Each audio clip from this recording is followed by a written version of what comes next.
syarat untuk yang intasi. Nah, teman-teman, hari ini kita akan membahas mengenai kebijakannya, kemudian juga syarat dan ketentuan umum ya Pak ya. Baik, kepada Pak Wawan, ya. Dipersilakan ya Pak. Oke Bu Fani, terima kasih. Iya. Assalamualaikum warahmatullahi wabarakatuh. Selamat pagi, salam sejahtera. Terima kasih kepada Bapak Ibu, teman-teman yang sudah hadir bergabung di IG Live BKPSDM. Semoga kita semua diberikan kesehatan. Amin. Kemudian bagi rekan-rekan kita yang sedang isolasi mandiri segera diberikan kesembuhan. Amin. Baik, terima kasih Bu Fani. Saya coba mulai ya.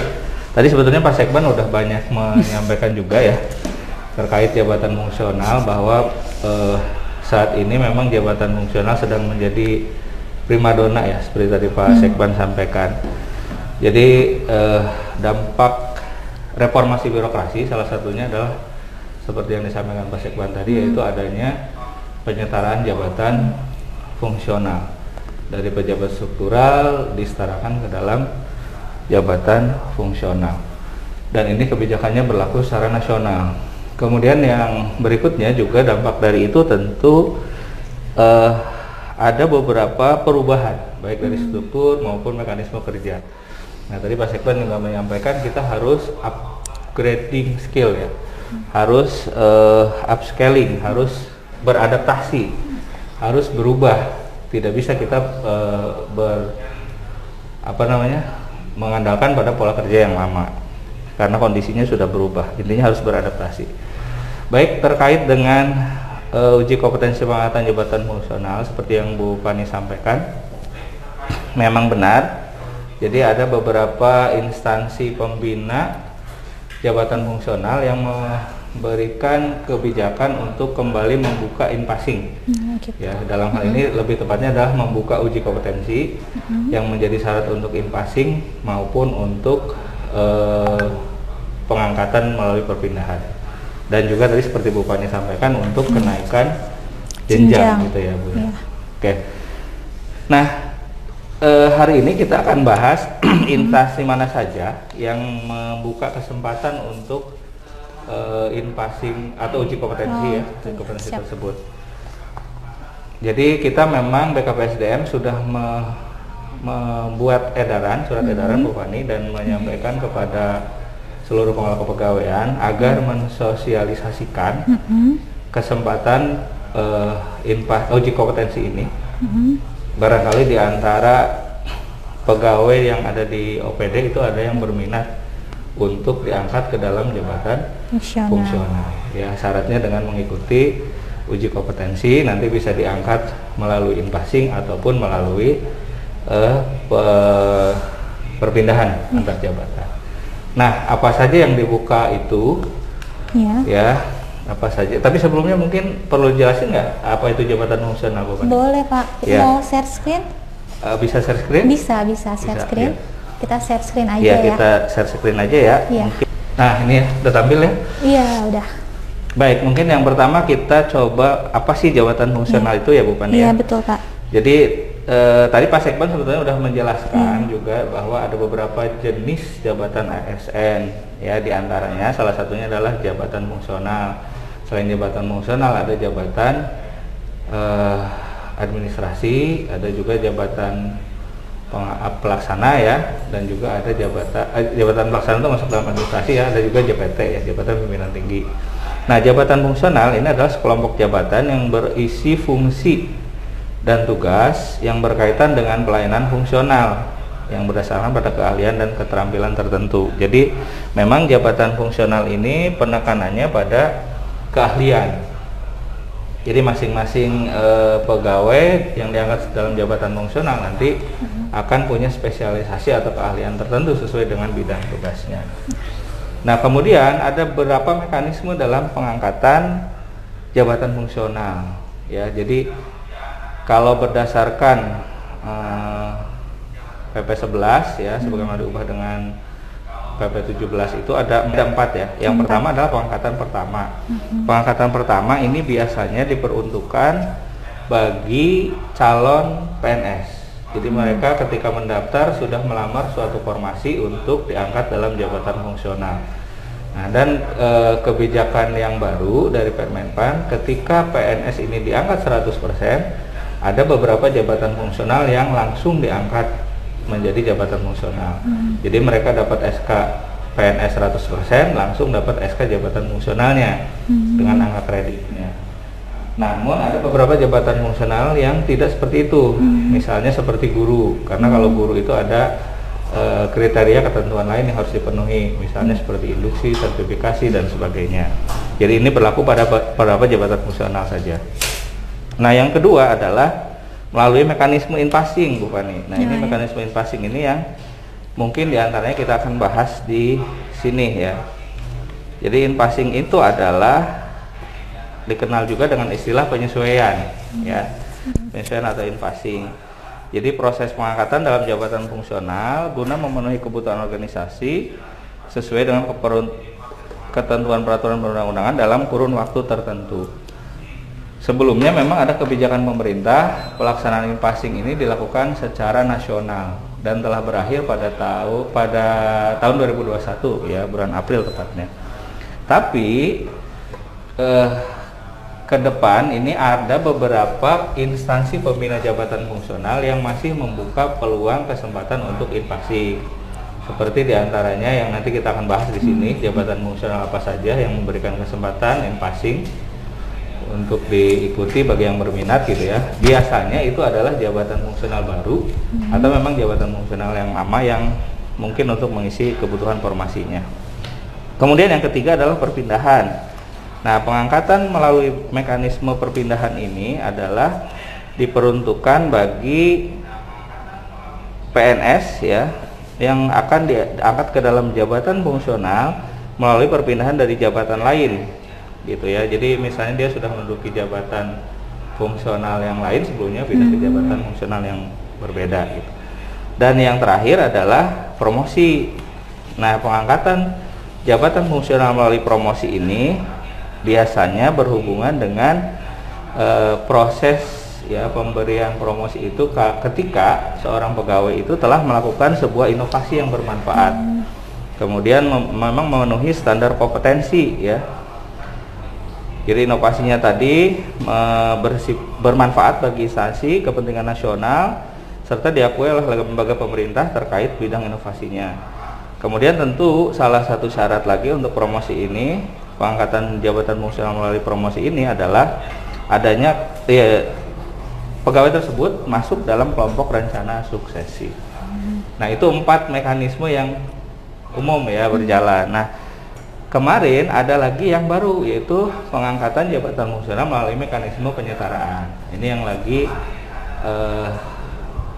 yang baru ya, karena ini kebijakan pusat yang awalnya berasal dari instruksi Presiden Joko Widodo ya.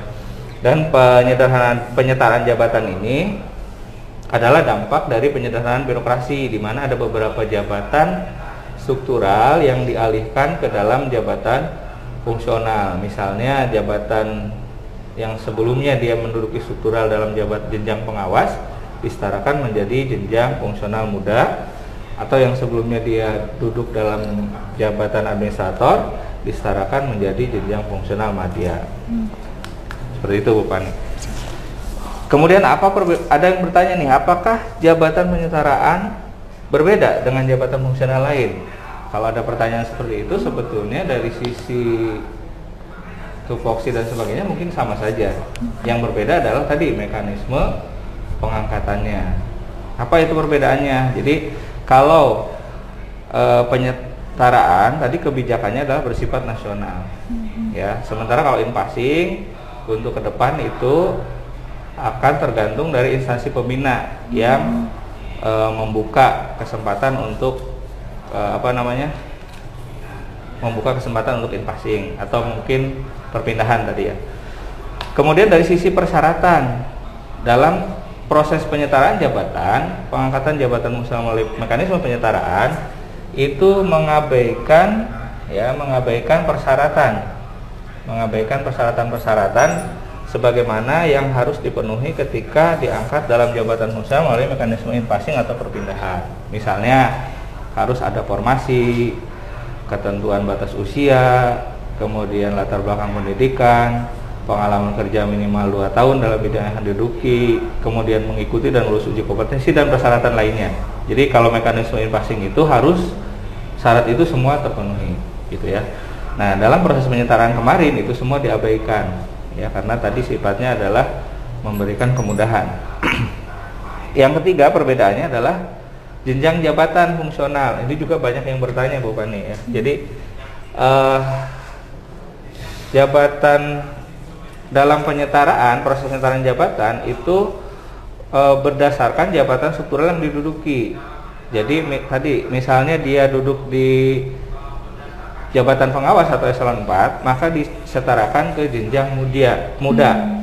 Meskipun yang bersangkutan itu golongannya sudah golongan 4. Idealnya kan golongan 4 harusnya di madya gitu ya. Tapi karena proses penyetaraan dia tetap di muda karena yang dilihat adalah jabatan yang didudukinya. Kemudian kalau melalui in-passing itu dilakukan berdasarkan pangkat golongan. Artinya kalau seseorang itu dia pangkatnya sudah golongannya sudah golongan 4, kemudian diangkat dalam jabatan fungsional, maka secara otomatis dia akan menduduki jenjang madya. Ya, ini berbeda tadi dengan penyetaraan. Kemudian besaran tunjangan. Nah, dalam proses penyetaraan besaran tunjangan yang diterima untuk saat ini ya, mungkin ke depan akan perubahan, masih berdasarkan pada tunjangan struktural. Sementara kalau in-passing akan otomatis menyesuaikan dengan jenjang jabatan fungsional yang diduduki. Selisihnya agak lumayan ya, ada perbedaan antara tunjangan struktural dengan jenjang yang sama di tunjangan fungsional. Nah, kemudian ini informasi yang mungkin ditunggu-tunggu oleh Bapak Ibu semua ya, Bu Pani, kaitan dengan kebijakan ini, uji kompetensi dan in-passing ini. Jadi ada setidaknya hari ini kita menerima 3 informasi dari instansi pembina untuk pelaksanaan uji kompetensi pengangkatan dalam jabatan fungsional. Jadi nanti kalau di antara Bapak dan Ibu di instansinya ada yang berminat untuk mengikuti uji kompetensi ini, ya silahkan menyampaikan surat kepada BKPSDM untuk nanti kita usulkan mengikuti uji kompetensi. Yang pertama adalah uji kompetensi dari jabatan fungsional perencana, Bu Pani. Ini instansi pembinanya, dasarnya adalah surat Kepala Pusat Pembinaan Pendidikan dan Pelatihan Perencana Kementerian Perencanaan Pembangunan Nasional atau Bappenas, ya, tanggal 10 Januari yang lalu 2002 ya. Perihalnya adalah pendaftaran uji kompetensi jabatan fungsional perencana.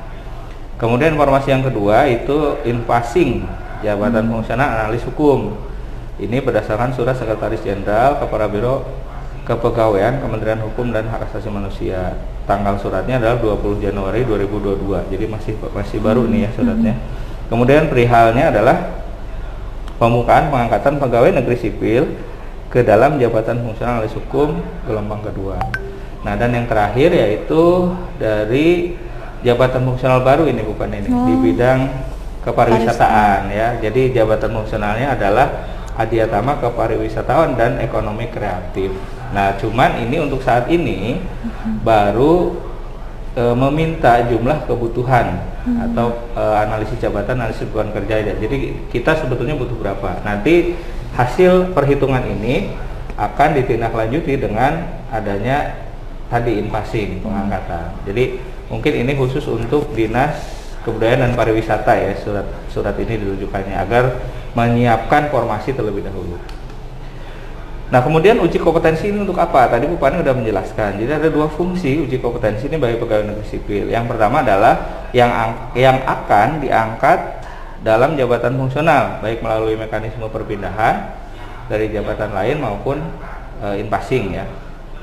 Kemudian terhadap jabatan yang akan promosi melalui kenaikan jenjang jabatan setingkat lebih tinggi. Tadi Bu Pani sudah mencontohkan. Jadi misalnya saya nih sekarang jenjangnya pertama mau naik ke muda, maka untuk kenaikan itu harus in-passing dulu.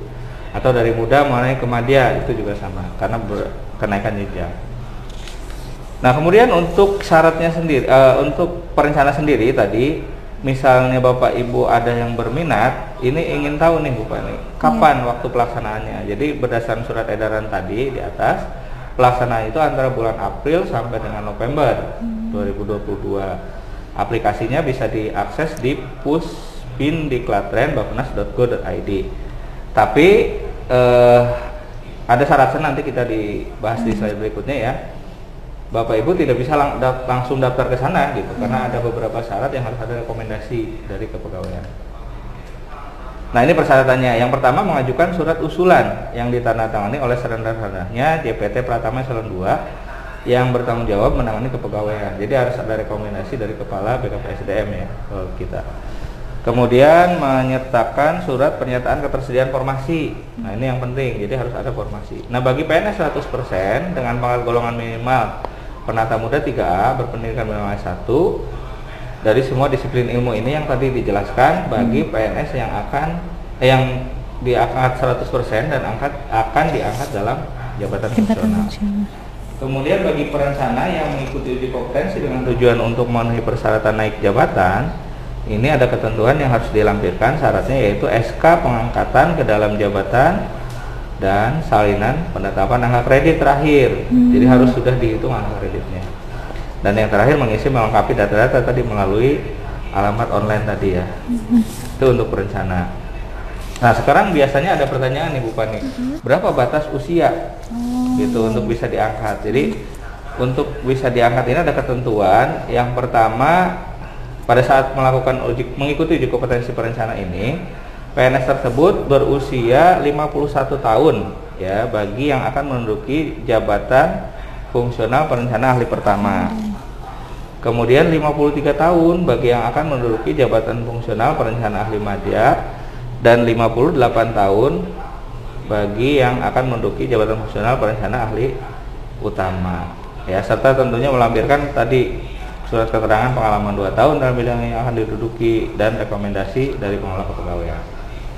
Jadi tadi kita sudah bahas tentang persyaratan bagi uji kompetensi jabatan fungsional perencana. Nah, sekarang ada jabatan fungsional kedua nih Bu Pani yang diberikan in passing ya. Oh iya, sebelumnya tadi perencana itu termasuk jabatan fungsional yang paling banyak kemarin penyetaranya. Gitu, ada sekitar betul. 35 orang yang disetarakan ya. Jadi udah cukup, dan pembinaan dari instansi pembinaan ini perencana itu cukup bagus ya. Mereka sering mengadakan webinar dan sebagainya. Oke, kita lanjut sekarang in passing untuk jabatan fungsional analis hukum nih Bu Pani. Ini instansi pembinaannya adalah Kemenhukam. Waktu pelaksanaannya untuk kesempatan in passing jabatan fungsional analis hukum ini sampai dengan bulan Juli 2022. Proses pendaftarannya bisa dilakukan melalui aplikasi in passing Jafung kemenhukam.go.id ya. Ini persyaratannya di sebelah kanan bisa dilihat. Yang pertama adalah berstatus PNS, memiliki integritas dan moralitas yang baik, sehat jasmani dan rohani, berijazah paling rendah sarjana atau diploma 4. Itu kan ada persyaratan ijazah ya. Kalau di penyetaraan kemarin diabaikan tuh pendidikan dan sebagainya. Kemudian memiliki pengalaman dalam melaksanakan tugas di bidang analisis dan evaluasi hukum paling singkat 2 tahun. Nah, usianya kalau untuk analis hukum ini 56 tahun pada saat pengangkatan dalam jabatan fungsional analis yang ahli pertama. Jadi kalau mau ke Japung ahli pertama maksimal usia 56 tahun paling tinggi. 58 tahun. Ahli madya ahli madya. Tadi ahli pertama dan ahli muda 56, mohon maaf. Kemudian untuk ahli madya 58. Karena untuk jenjang madya Bu Pani pensiunnya itu 60 tahun. Oh, 60 ya, sementara tahun. kalau yang ahli pertama dan ahli muda masih sama 58 tahun. Kemudian syarat ketujuh, mengikuti dan lulus uji kompetensi teknis, manajerial dan sosiokultural. Jadi nanti materi uji kompetensi itu ada 3 biasanya di dalamnya. 3 kompetensi yang diuji, yaitu kompetensi teknis, kemampuan pemahaman tentang teknis ya, kompetensi manajerial dan sosiokulturalnya. Dan yang terakhir adalah nilai prestasi kerja dalam 2 tahun bernilai baik. Nah, ini yang terakhir Bu Pani. Dari 3 edaran tadi, yang pertama adalah perencana ya. Kita sudah bahas kapan waktunya, di mana daftarnya, persyaratannya. Yang kedua barusan kita bahas juga, yaitu untuk analis hukum ya, persyaratan, usia dan persyaratan lain, serta web untuk mendaftarnya.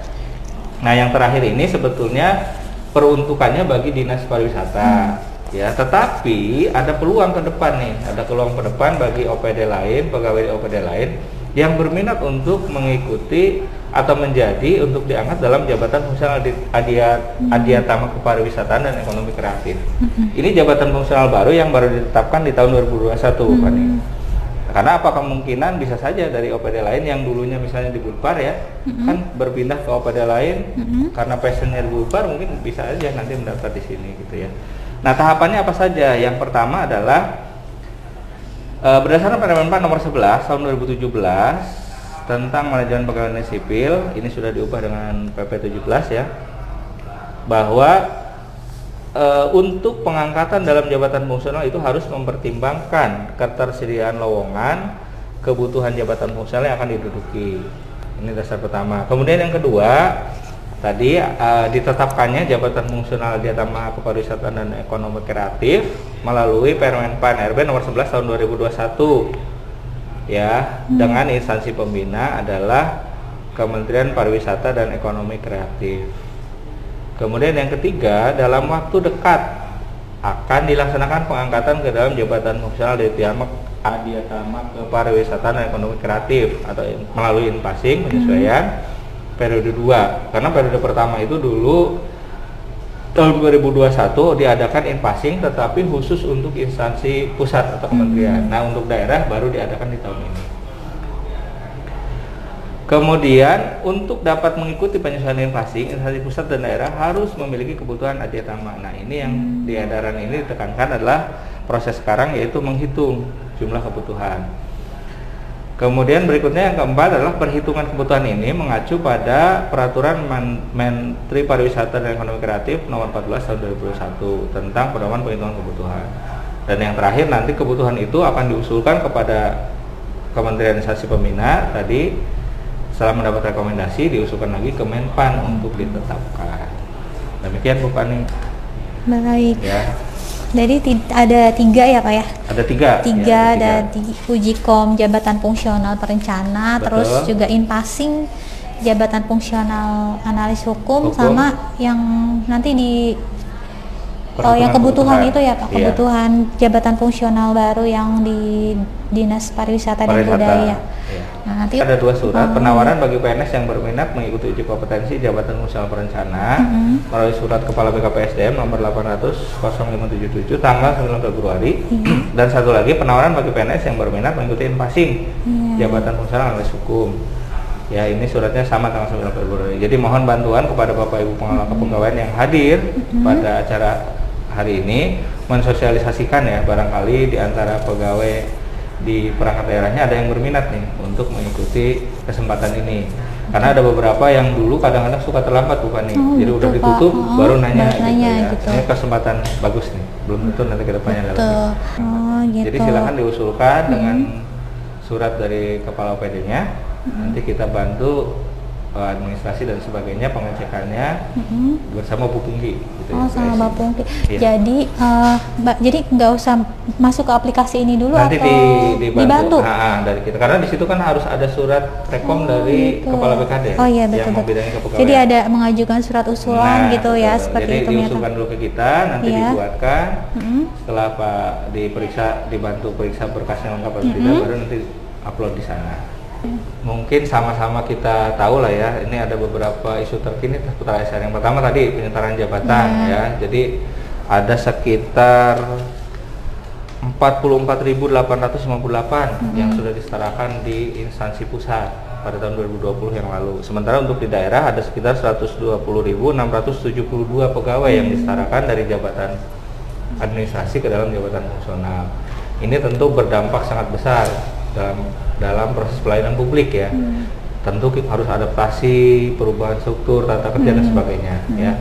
Kemudian yang kedua adalah penyusunan penilaian SKP. Tadi juga banyak yang bertanya ya Bu Pani tentang SKP. Nah, ini juga memang lagi tren nih. Karena di awal tahun ya kita harus menyelesaikan penilaian SKP yang tahun 2021 ya, sebelum menyusun yang 2022. Nah, ketentuan yang terbaru untuk penilaian SKP ini berdasarkan mengacu pada Permen PAN nomor 8 tahun 2021. Jadi 2021 tadi ada 2 mekanisme penilaian, Januari, Juni, dan Juli, Desember. Dan konon Bu Pani, ada informasi lagi. Apa nih Pak? Permen PAN 8 ini akan diubah lagi. Oh ya Allah. Ini informasi bocoran sedikit bocoran nih. Ya dari Menpan. Jadi Konon di 2022 ini Permenpan akan direvisi, di Iya. mana proses penilaiannya akan berbasis pada berakhlak. Berakhlak. Berakhlak itu ada kepanjangannya ya, core Iya. value ASN itulah. Iya. Nanti akan diarahkan ke sana. Itu informasi yang kedua. Yang ketiga ini bukan ini, pemindahan ibu kota negara IKN. Ya, ternyata pandemi COVID tidak menyurutkan pemerintah pusat yang berencana akan memindahkan ibu kota negara. Oh, gitu. Jadi konon sekarang itu diberi nama Nusantara ya. Nusantara. Jadi, iya, ya, iya. Nusantara. Jadi apa dampaknya bagi ASN dengan pemindahan ibu kota baru ini? Tentu akan ada mobilisasi ASN karena kantor pemerintah akan dipindahkan, sehingga ASN mau tidak mau harus ikut pindah. Berarti yang di pusat itu ya Yang Pak? di pusat. Yang di kementerian? Kementerian dan lembaga. Ya mudah-mudahan berjalan lancar lah untuk Amin, perbaikan ya ke Rabbal depannya. Alamin, iya. Yang keempat, ini tadi juga ada pertanyaan terkait ini Aduh, bukan iya, nih ada sedih ya, nih, Pak. CPNS ya. Kita sangat sedih ternyata di tahun ini Heeh. pemerintah pusat memastikan tidak ada lagi rekrutmen CPNS tahun 2022. Oh, iya. 2022 hanya akan merekrut P3K. Tadi Pak Jopik juga sudah menjelaskan ya. Iya.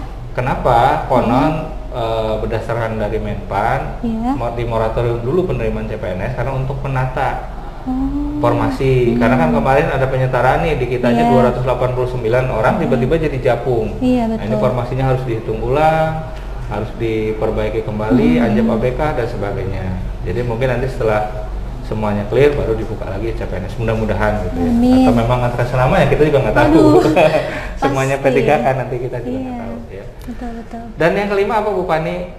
Aduh, ini yang bikin sedih. Sedih Sudah banget 2 sih, bulan ya. sumpah. Ini mungkin kita semua merasakan TPPSN Iya. tertunda ya karena masih menunggu persetujuan. Jadi dampak pandemi COVID ternyata tidak hanya berpengaruh pada bisnis, Iya. ekonomi ya, ASN juga terdampak Bu Pani. Jadi kita udah 2 bulan ini TPP-nya masih Aduh. belum turun ya.